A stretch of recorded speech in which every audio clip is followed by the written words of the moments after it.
श्रीगुरुभ्यो नमः। हरि ओम्। कृतुण्डमहाकाय सूर्यकोटिसमप्रभा निर्विघ्नं कुरु मे देवसर्वकार्ये सर्वदा। गुरुर्ब्रह्मा गुरुर्विष्णु गुरुर्देवो महेश्वरः गुरुः साक्षात् परं ब्रह्म तस्मै श्रीगुरवे नमः। गुरवे सर्वलोकानां भिषेव पुरोगिणां निधे सर्वविद्यानां श्रीदक्षिणामूर्ते नमः। वेदव्यासं स्वात्मरूपं सत्यसन्धं परायणं शान्तं जितेन्द्रियक्रोधं सदेश्यं प्रणमाम्यहम्।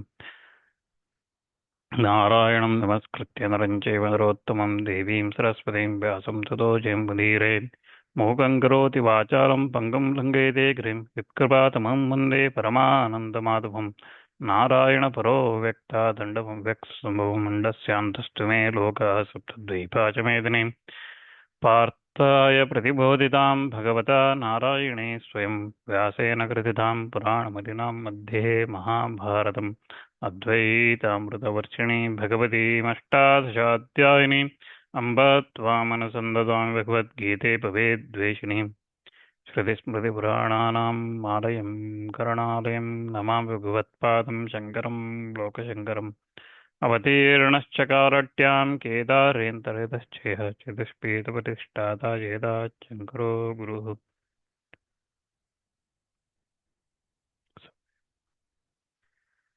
So previously in the Karma-Sanyasa Yoga, we were looking at first two shlokas we completed where Arjuna asks, you talked about Karma-Sanyasa, but you are asking me, tell me which one is better, Karma-Yoga or Karma-Sanyasa, which one is better?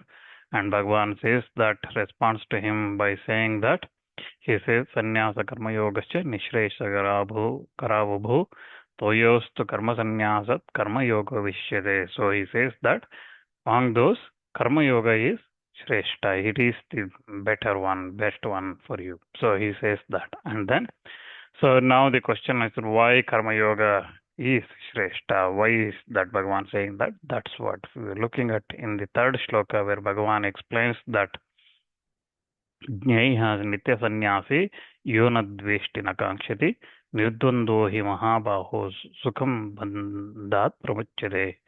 Jnaiha Nitya Sannyasi Yo na Dveshti na Kankshati Nirdvando hi Mahabaho Sukham Bandhat Pramachyate. So he who does not hate and does not crave should be known as the man of constant renunciation. So jnaya means should be considered or should be known, as saha means that person, nitya is always, sannyasa is practicing renunciation, yaha means who, na means never, dveshti means hate, na kankshati means nor desires, and nirdvandvaha free from all the dualities. He means certainly, Mahabaho is addressing Arjuna, O mighty armed one. Sukham means easily. Bandhat means from the bondage. Pramuchate means is liberated.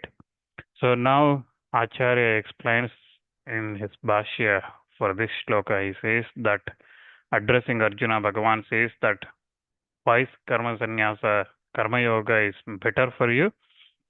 Because, O Arjuna, he who is free from dvandvas, duality, becomes easily freed from the bondage.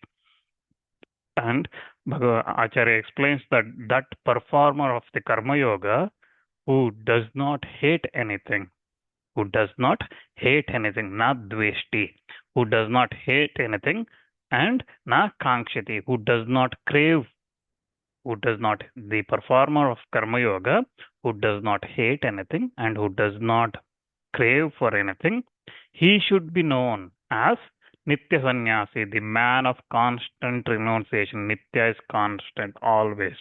The man of constant renunciation. He is a man of renunciation ever before realization of that Atma Paramatma itself, realization itself. He is that in that sannyasa. The meaning is that Yona dveshti kinchit na kankshati sukha-dukkhe tat-sadhane-cha. He, Acharya says that the meaning here is that he who continues to be like that in this middle of, in the midst of sorrow, happiness, and the sources that should be known, and their sources, so sorrow, happiness, whatever is all these dualities that's there.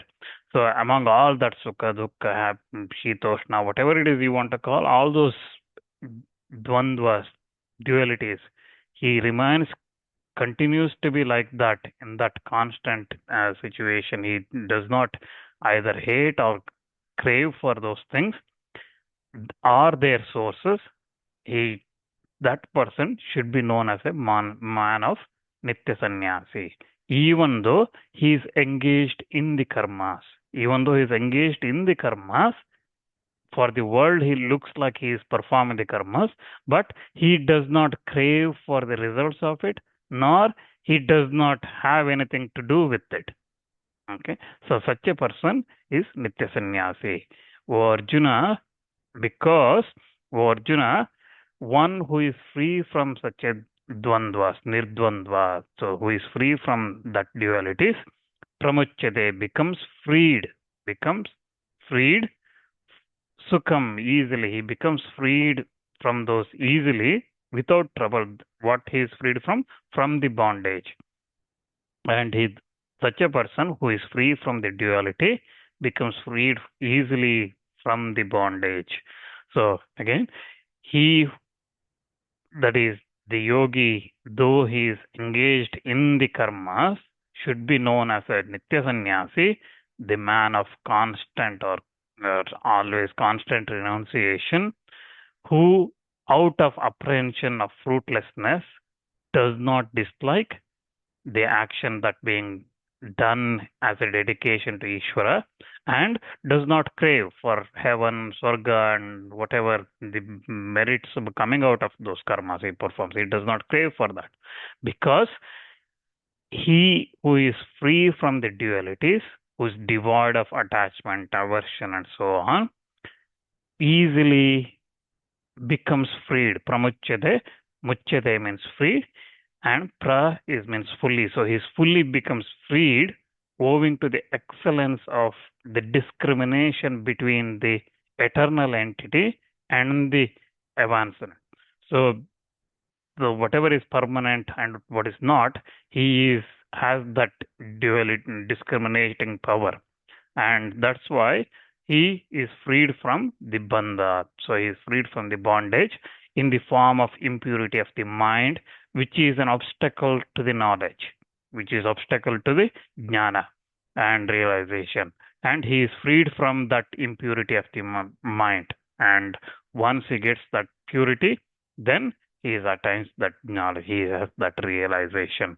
And Acharya now, or Bhagavan now explains that Sankhya and Yoga lead to the same goal. Here, Acharya, Bhagavan Krishna explains to Arjuna in the next sections. He explains that Sankhya and Yoga both lead to the same goal, because here Bhagavan said that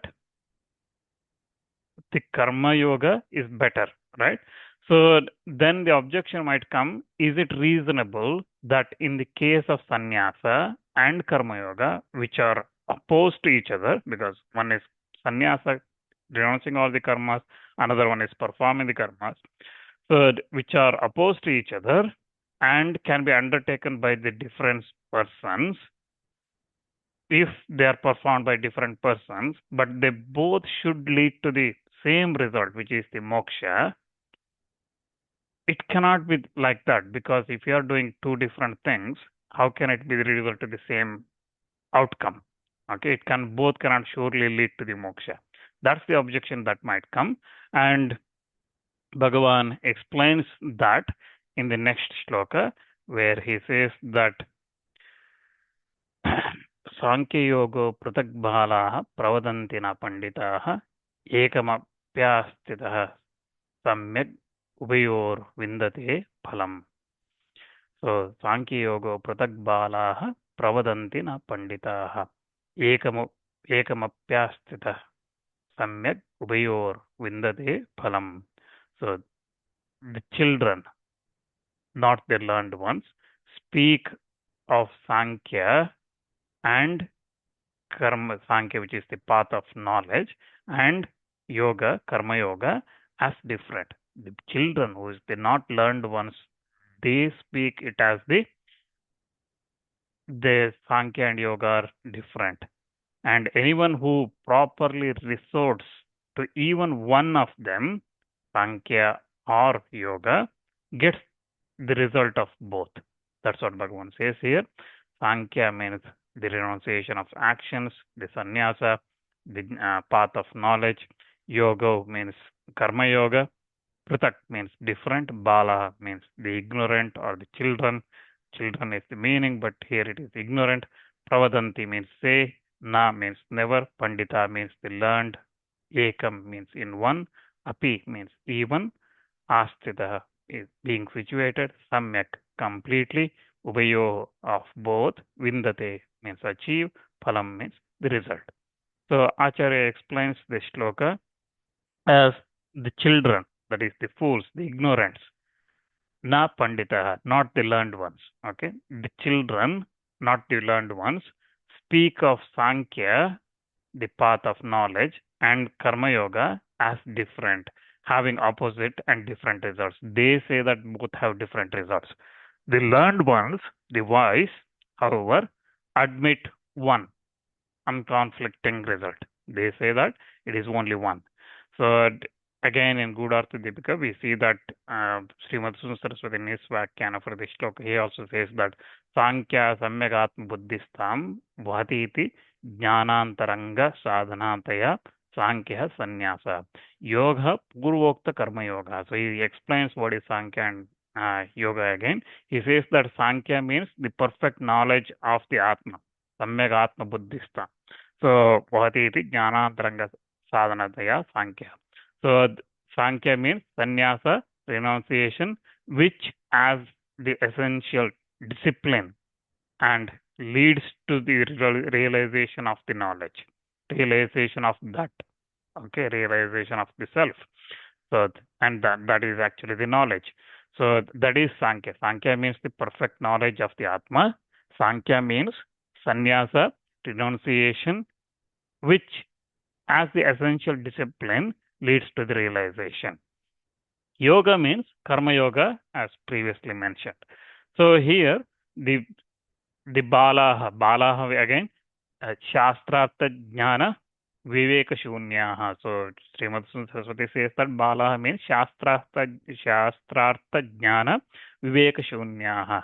So Śāstrārtha, so those meaning of the scriptures gained through viveka, through discrimination. Okay, so the knowledge, so those who are shunya means devoid, so they do not have it. So those who are devoid of the knowledge of the meaning of the Shastra scriptures gained through discrimination. So this is again important, not just reading the Shastras, Puranas, or Mahabharata, or whatever it is the discrimination, or Vedanta, whatever it is the discrimination, the Viveka. So they have to understand what it is actually trying to say. And those who are devoid of that knowledge, they are the Balaha, they are the children. They are the, so here, again, the reason we call Balaha means they do not have that knowledge. They do not have that. So it's actually ignorance, the fools. So, and not the learned ones speak of them as different. So they speak Sankhya and Yoga as the different, having opposite results. So that's what they do. And what then of the opinion of the learned ones? So Acharya says that Ekamapi Sankhya Yoga Yoha Samyak Astita Samyak Anushthitavan Ityartha Ubhiyo Vindate Phalam. So anyone who properly resorts to, that is follows ekamapi, even one, between the path of knowledge, Sankhya, and or the Karma Yoga, ekamapi, even one if they follows, vindate phalam, they get the result of ubayoho, they get the phala of ubayoho, they get the phala of both, because ubayoho tadeva hi nishreyasa phalam. So the result of both is that shreya, so is the moksha itself. Therefore, there is no conflict with regard to the result. Again, the answer why, what is the learned one say? The answer is, again, anyone who, in keeping with the competence, who has resorted to, has performed properly according to the Shastras, that is Samyak, Astita Samyak. Sri Madhu Saraswati explains Astita Samyak. He says that Swadhikaranurupena Samyak Yatha Shastram Kritavan Sannubhava Bhyor Vindate Phalam Janotpatti Dvarena Nishresamekam. So he says that anyone who, in keeping with his competence, okay, so again he should know that, and has resorted to and has performed properly, okay, according to the Shastras. So he has performed according to the Shastras. So that is important. Again, if he is performing those Karma Yogas according to the Shastras, or Sankhya Yoga according to the Shastras, ekamapi, even one between the Sannyasa or the karmas, gets through the generation of knowledge. The result of both, that is the single result, that is the moksha. He gets through that. Now, the objection might come here, saying that after beginning the topic of the word with the word, so here in this adhyaya started with sannyasa and yoga. How is it that Bhagavan is speaking the identity of the results of this path of knowledge, Sankhya and Karma Yoga, which is besides the point? Because Arjuna's question, if you remember in the first sloka of this adhyaya, we looked at sannyas. Arjuna says that sannyasam karmanam krishnam punaryogam samchasi yache yetayorekam tanme brohi sunischitam. So he says that you praise sannyasa of the karma sannyasa, and again of yoga. Tell me for certain which one of these two, between these two, is better, right? So that was Arjuna's question. He was asking about Karma-Sanyasa and Karma Yoga, but suddenly Bhagavan is talking about what he is talking about. He is talking about Sankhya, which is the path of knowledge, and Karma Yoga. I asked one thing, you are comparing completely different. That might be the objection, right? So Acharya here, see, this is where this Bhashyas become so helpful, because these Bhashyakara here, Shankaracharya, in his Bhashya, he uses that. So, what might be the questions people might be asking when they look at this shloka and the explanation that's provided? So, he thinks like all those Purva Pakshis, all those people who are objecting to the explanation, because there is always somebody who is questioning or misunderstanding and things like that, what they might be questioning. Because if somebody understands this, Arjuna asked Karma-Sanyasa and Karma Yoga. Bhagavan is talking about path of knowledge and Karma Yoga.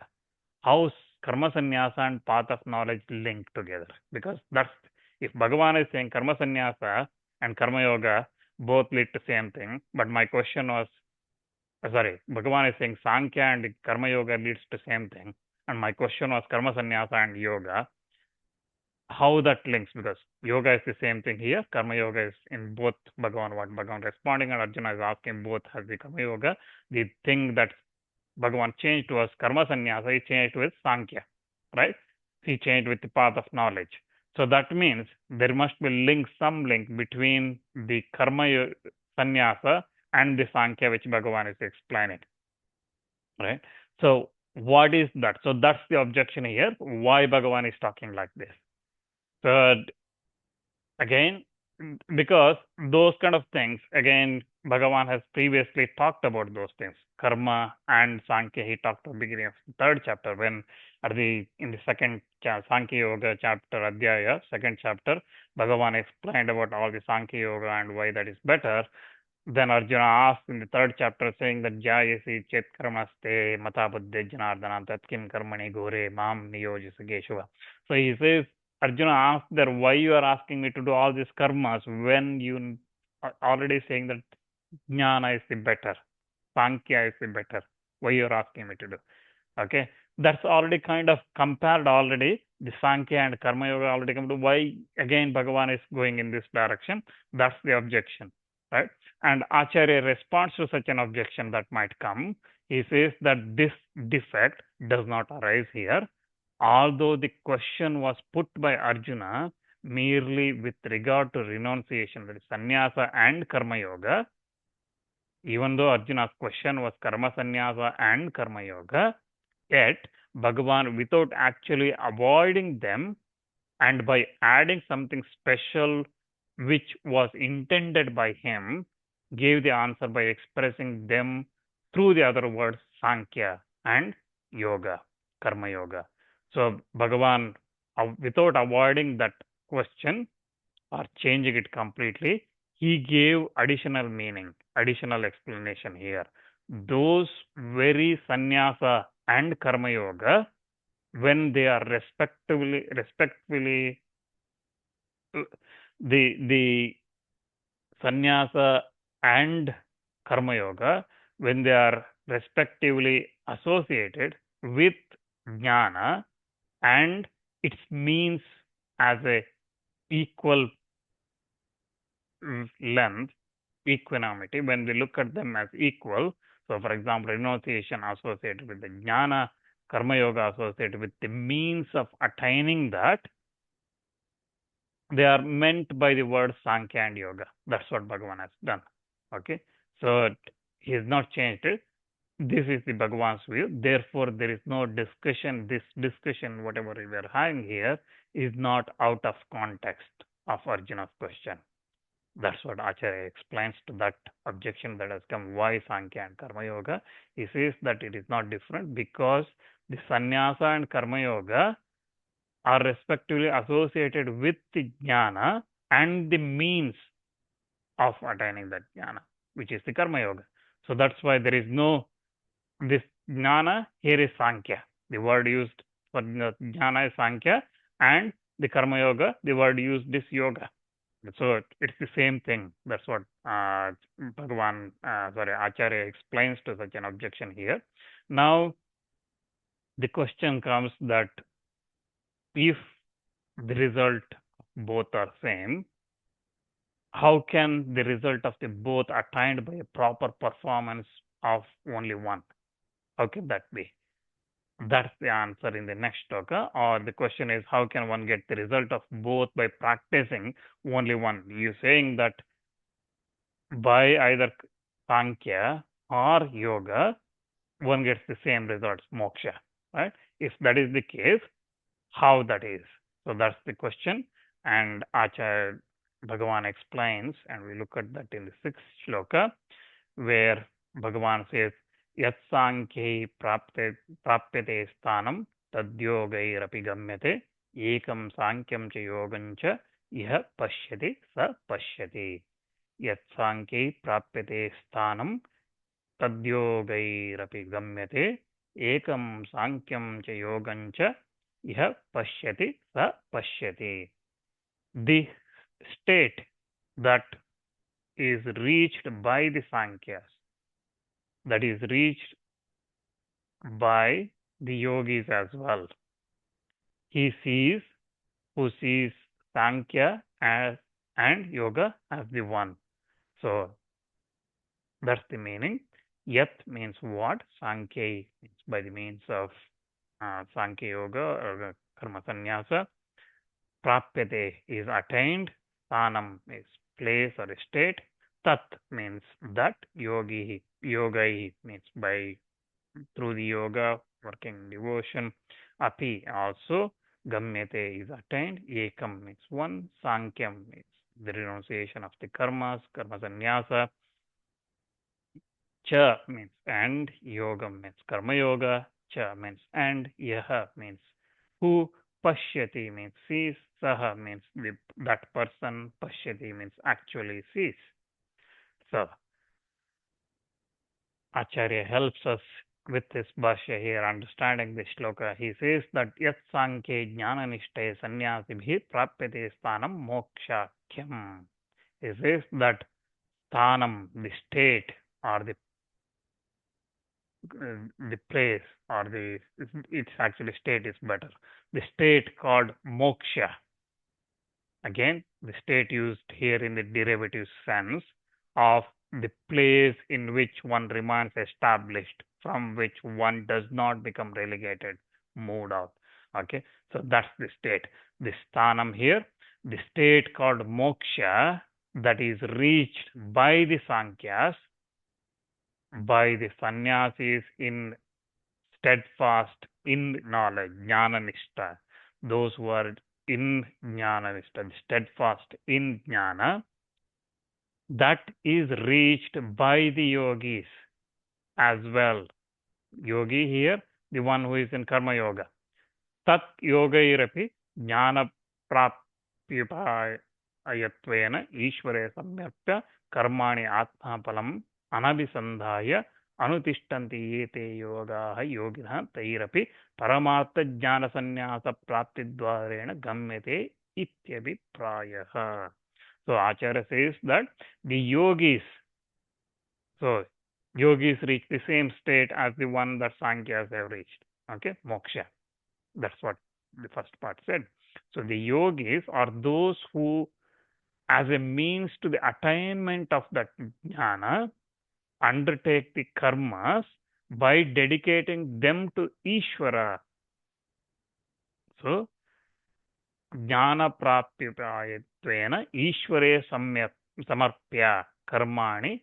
So that's how Acharya explains. So they are dedicating they undertake the karmas, these yogis, by dedicating them to Ishvara without seeking any result for themselves. Atmanah palam anabhisandhaya anutishtanti.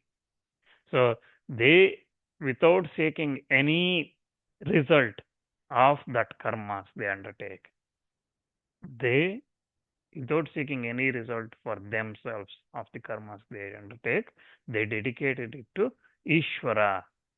And those yogis are those who, as a means of attainment of that knowledge, so they perform this and they undertake these karmas. Why they undertake these karmas and dedicate it to Ishvara? Because it is a means attainment of the jnana. Again, the meaning is that by them also that state, that sthanam, which is said here, that is the state called moksha, is reached through the process of acquiring the sannyasa, which is a result of the knowledge of that supreme reality. Paramartha jnana sannyasa praptidvarena gamyate. So they, by undertaking those karmas, dedicating that to Ishvara, and without seeking themselves any results from those karmas, because they perform these karmas as a means to attainment of that knowledge, and they, through that process, as a result of that attaining that knowledge of that supreme reality, they also go through the process of sannyasa. That's what Acharya explains. And Sri Madhusudan Saraswati as well goes on the similar explanation. He says that ekasyanushtana katha mubayoh phalam vindate tatraha sankhe jnananishtahe sannyasibhir raihika karmanushtana shunyatvepi pragbhaviya karma bhirev संस्कृतान्तःकरणे श्रवणादिपूर्विकाय ज्ञाननिष्ठाय तत्सत्सिद्धिं स्थानं तिष्ठत्येवास्मिन् न तु कदापि च्यवत इति व्युत्पत्ता मोक्षाख्यं प्राप्यते आवरणाभावमात्रेण लभ्यत इव नित्यप्राप्तत्वात्. He says that well-known state or sthana called moksha, in accordance with derivation. So, tishtate vasminnatu kadapi chavata. So, that state, once it is, again, moksha is like, it is said that in which one certainly remains established but never deviates from. So, that is the state of moksha. So, one attains that state, which as a result of jnananishta, steadfastness in knowledge, preceded by Shravana, Manana, Nididhyasana, and so on. Through those one attains that knowledge. The same is reached, attained, as it were, through a mere simple removal of covering, because it is that state is ever attained by the Sankhyas, by the sannyasis of this jnana nishta, having steadfast in knowledge, who, though they are at present devoid of performance of these karma yoga, their mundane duties, have their mind purified by the actions of the previous lives. That state is reached even by the yogis. So the summary is same as Acharya explained in his Bhashya. So effectively here Sri Madhusudana Saraswati is saying that that state moksha, which is said in the Upanishads as Tishtatyevasmin natu kadapi Shavata. So the state, the moksha state is one when certainly one remains established and never deviates from that. So that state, which is the result of this steadfastness in knowledge. How does one get knowledge? Moksha is that the steadfastness in the knowledge. How they get there? Again, that knowledge is acquired through Shravana, Manana, Nididhyasana, and so on, continuous in that knowledge path. So in that Jnana Yoga. So they attain that. Okay. Again, that is attained by the Sankhyas who are steadfast in the knowledge, who remain in that Jnana Yoga, even though you look like they have not performed the karmas in this birth, but their minds are already purified by the actions in the previous births, previous lives. That's what Sri Madhusudana Saraswati says in his Vakyana. He says that you might see that some of them have given up their mundane duties, their daily rituals and things like they have given up Karma-Sanyasa, they have given up on their karmas. So they have taken sannyasa. So how can they take? Even they have not, I have not seen them perform all this, go through purification process. How they have done? Madhusudana Saraswati says that here in his Bhashya, he says that their minds have been purified by the actions of the previous lives, and that such a state is reached even by the gamyate api yogai. So he says that even the yogis also attain that state. And yogairape Bhagavad Arpana Buddhya palabhi sandirahityena kritani karmani shastriyani yogaste yesham santide api yogaha. He says that yoga here means actions, karmas, the scriptural shastriya karmani. Karmani Shastriyani. He says that the scriptural rights and duties. So the karmas, again, not just any karmas. Again, we looked at in the previous karma, or previous yoga, previous adhyaya, right? So, sorry, not previous yoga, previous adhyaya, where we looked at what is karma, karma, nishiddha karma, and all those things. We looked at in the previous adhyaya. So here, the yoga means karma, the scriptural rights and duties undertaken as a dedication to Ishvara without hankering for the results. That is the yoga Bhagavan is talking about. Bhagavan is mentioned. So Bhagavad Darpana Buddhya. So he is doing that with dedication to Ishvara, as an undertaken as in dedication to Ishvara. And Palabhi Sandirahityena. So he is without hankering for the results. And those who have this yoga, here yoga is the actions, karmas, the scriptural rights and duties undertaken as a dedication to Ishvara without hankering for the results. That is yoga. And those who have that yoga, that is, there's karmas in them, performing those karmas of the said in the Shastras as a dedication to the Ishvara, those who have in them are also yogas. So that's the explanation Sri Madhusudana Saraswati gives in his Gita. He says that yoga is the action, karma itself, the Shastriya karmas, as read in the Shastras as Bhagavad, dedication to Ishvara. But those who have that in their samskara, in them, is also yogas or the yogis. So tair yogirapi sattva shuddhya sannyasa purvaka shravanadi purasaraya jnananashtaya vartamane bhavishyati va janmani sampat samanaya tatstanam gamyate. So he concludes saying that by those yogis, again, yogis are those who have that yoga. That yoga we are talking about is the Shastra karma. So the scriptural rites and duties performed as as it's dedicated to Ishvara and not hankering for any results, whether it is here or hereafter, not expecting anything, any results.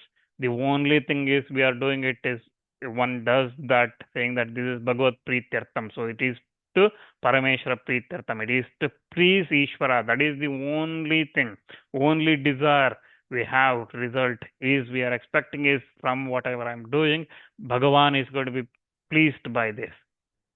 That is the only desire, nothing else. So they are doing that as said in the Shastra. Shastra karmani. So Shastriyani karmani, Shastriyani. So this is done as that those yogis,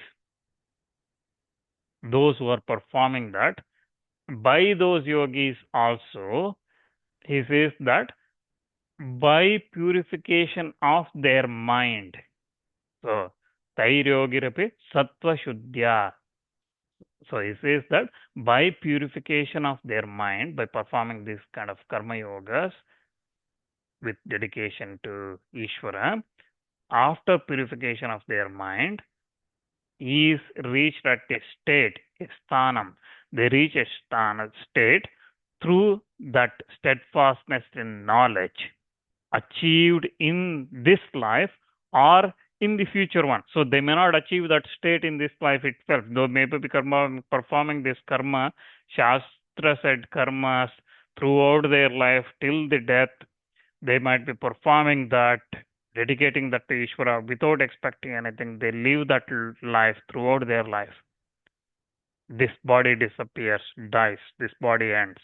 So what Srimad Saraswati says here is that they may achieve that knowledge state, that moksha state in this life at some point, in this birth, in this body, they might experience that, or they might achieve in the future one. Because again, remember what said in the Sankhya Yoga in the second chapter. Neha become ashrita. So there is no loss of whatever one performs as a Shastra karma, whenever one performs, that never get lost through going through the births. So there is no loss of that. So it continues. So if you do this much good this birth, that same carries to the next one, and next birth, when we do this much, the total becomes this much, increases, and then it's like this, then it's like this. As long as we continue throughout the life, at some point, I don't know the size, at some point, one gets that purification of the mind.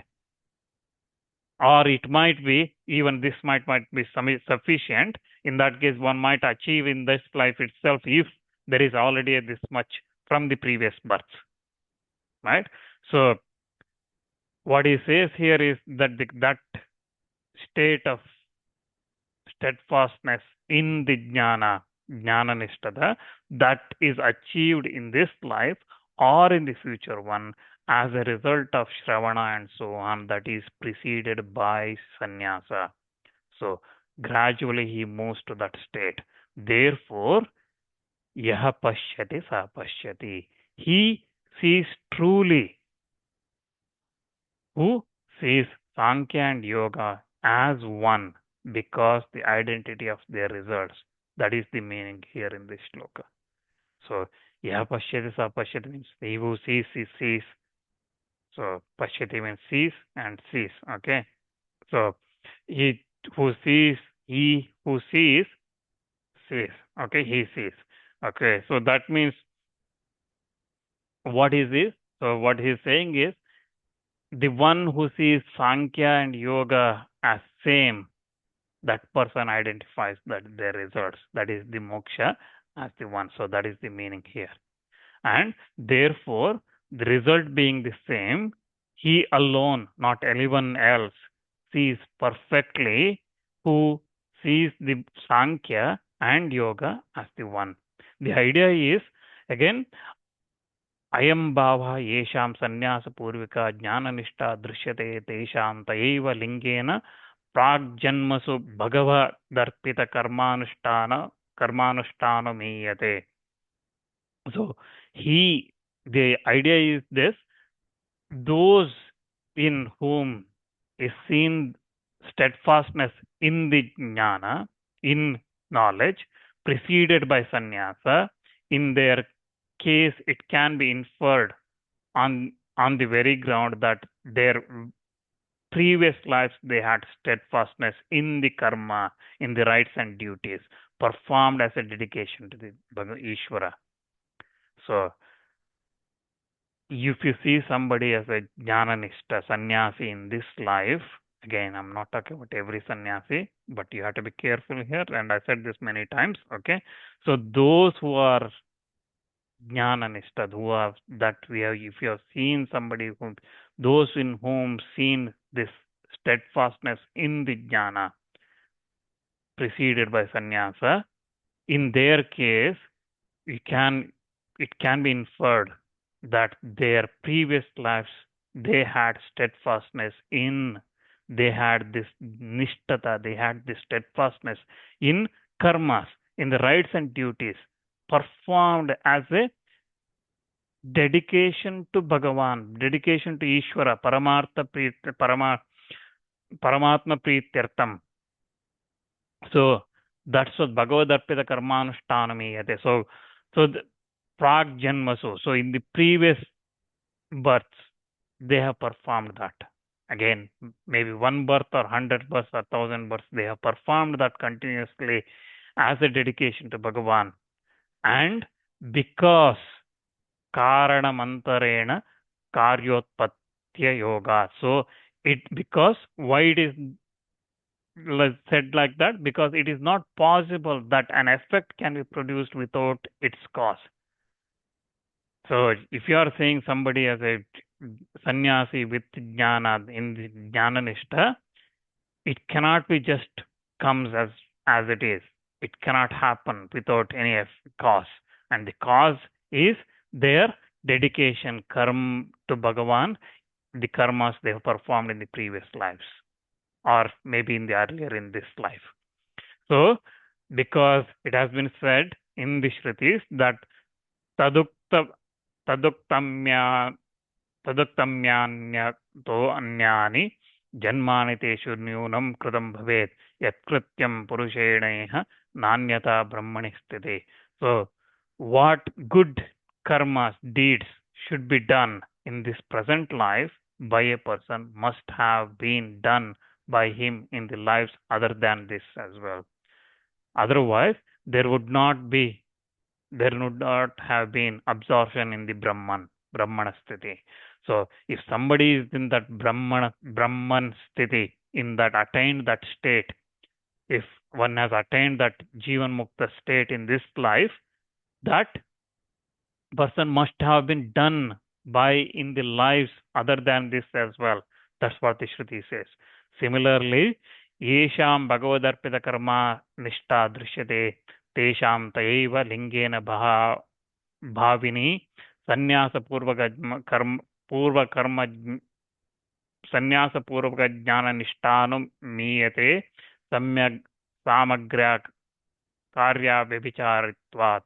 So in Gudartha Devika, he says that similarly, in the case of those in whom is seen steadfastness in karma, so if somebody is karmanishta, from the very young age they are performing the karmas as said in the Shastras and dedicating it to Ishvara, if they are performing like that from the very age, if you've seen that, it can be inferred on the very ground, same principles, you can say that there will ensure in the future, maybe today, maybe tomorrow, maybe in some years' time, maybe in the next birth, or in the future birth sometime, there will ensure in future birth that jnana nishta preceded by sannyasa will happen to that person if that continues like that.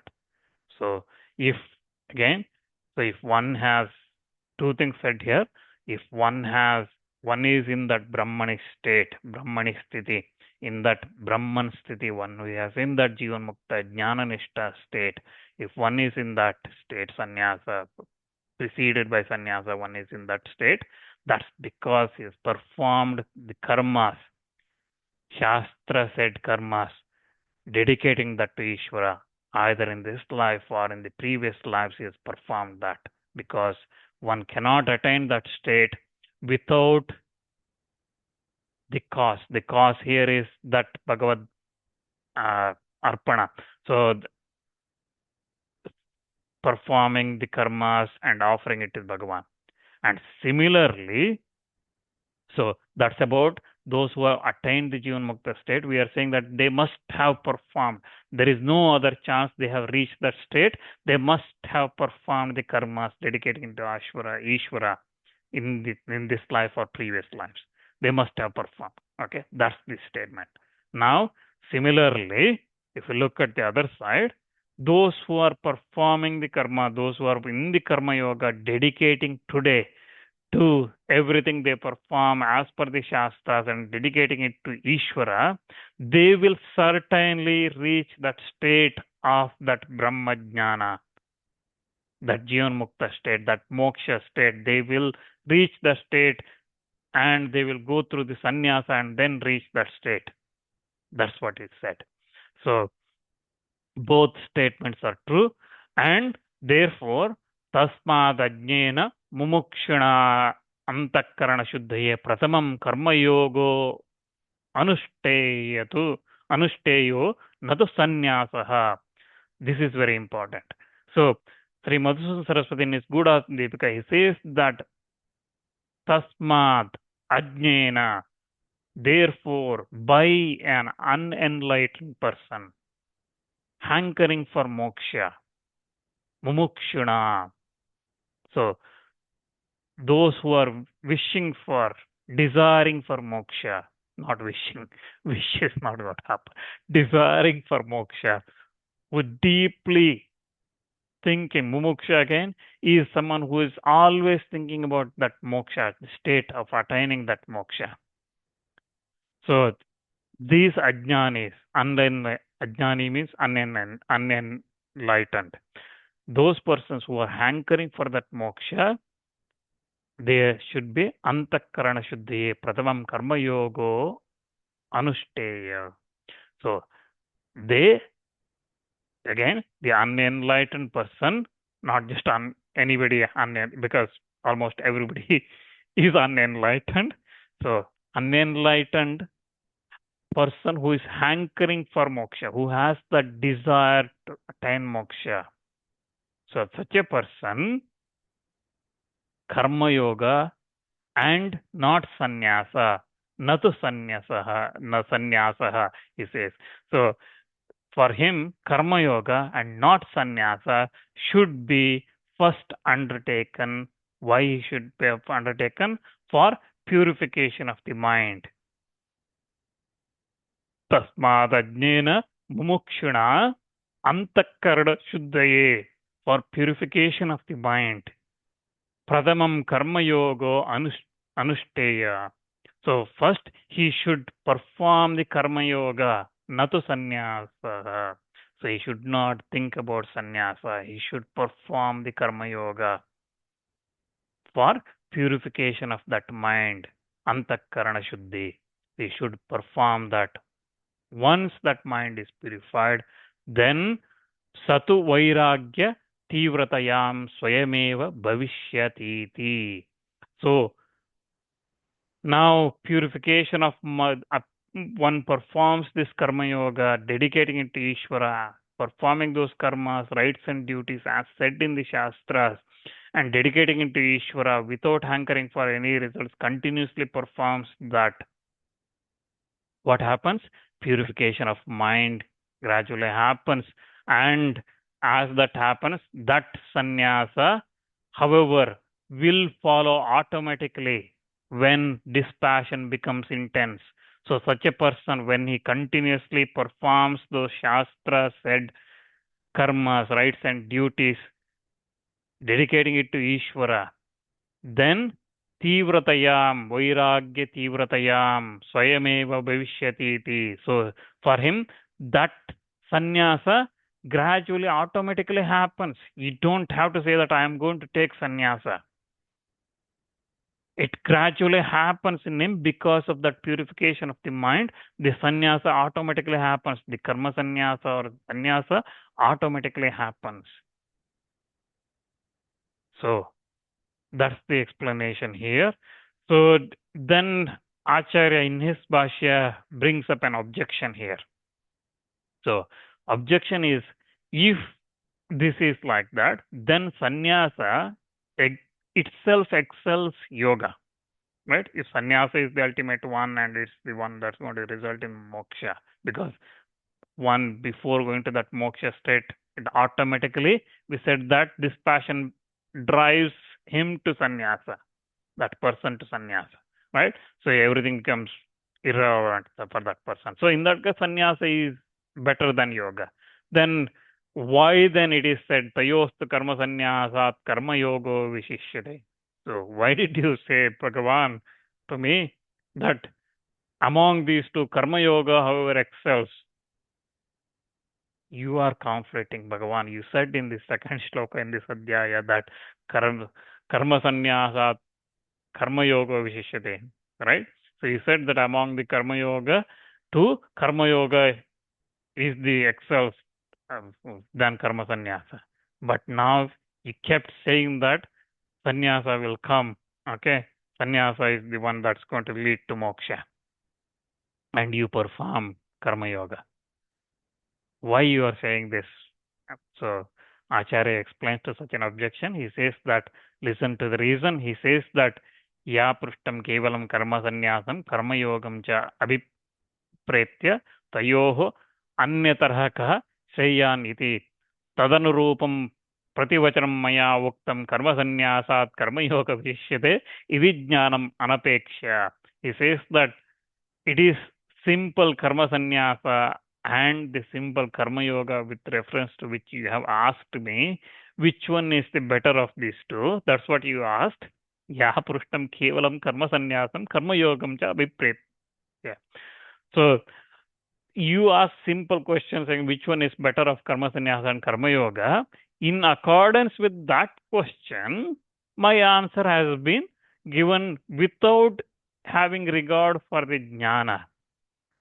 That I said that without having any regard for the jnana, I said that karma yoga is superior to karma sannyasa. I said that. But jnana pekshastu sannyasa Sankhya miti maya abhipreta paramartha yogascha sa eva.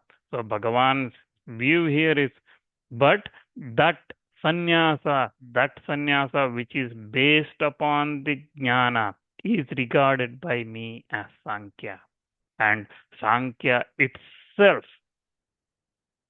is the true yoga. It is the paramartha yoga. Jnanapekshastu sannyasa Sankhya miti maya abhipretaha. So that sannyasa which comes with jnana is the one I'm talking about. That is Sankhya, and that comes only when we have purification of mind. That's why I'm telling you karma yoga is better for you. Okay.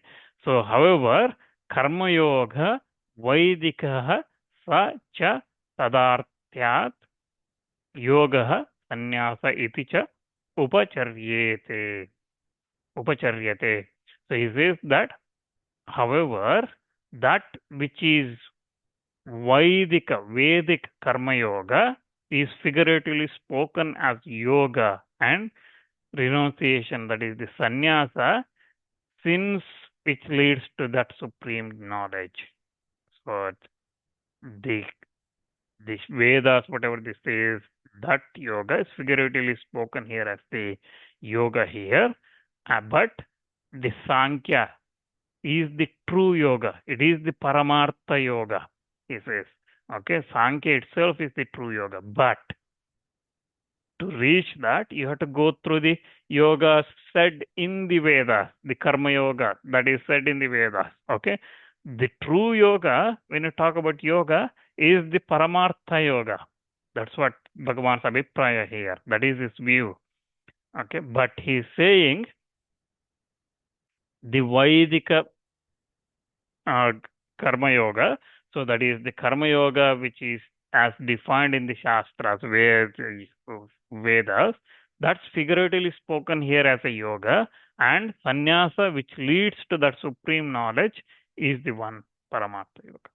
And now Bhagavan explains that Karma Yoga is the means to sannyasa. He explains, now starts explaining Karma Yoga means to the sannyasa, and that explanation comes as a reason, as here now you said that Vaidika Karma Yoga leads to that jnana.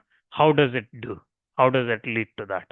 That's the question. Okay, to the as a intro to next shloka, where Bhagavan explains about how it Karma Yoga leads to sannyasa, or it may be Arjuna's doubt that may it be asked that why should not renunciation itself be resorted to in the very beginning? Why one should not take sannyasa in the very beginning by a person of impure mind, since it is essential as a source of steadfastness in knowledge.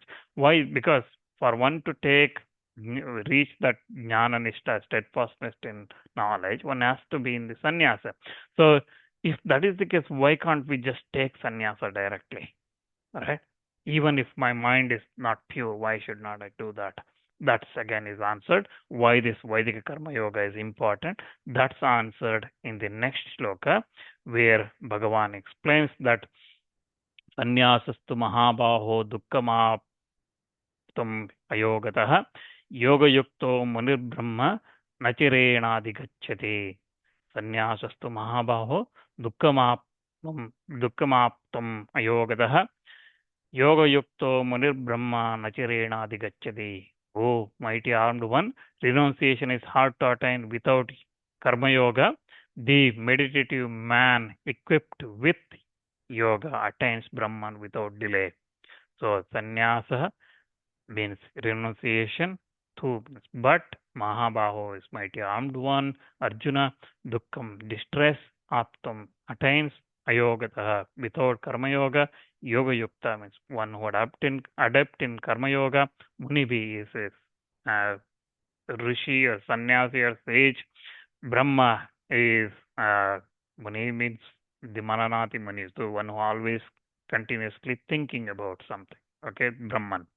C is Muni. Brahma means Brahman. Na Chirena means Nachirena means quickly.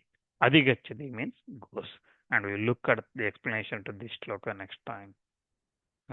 And we'll continue from there. So again, Bhagavan here started to explain why Karma Yoga is the means to Sankhya. So we'll look at that.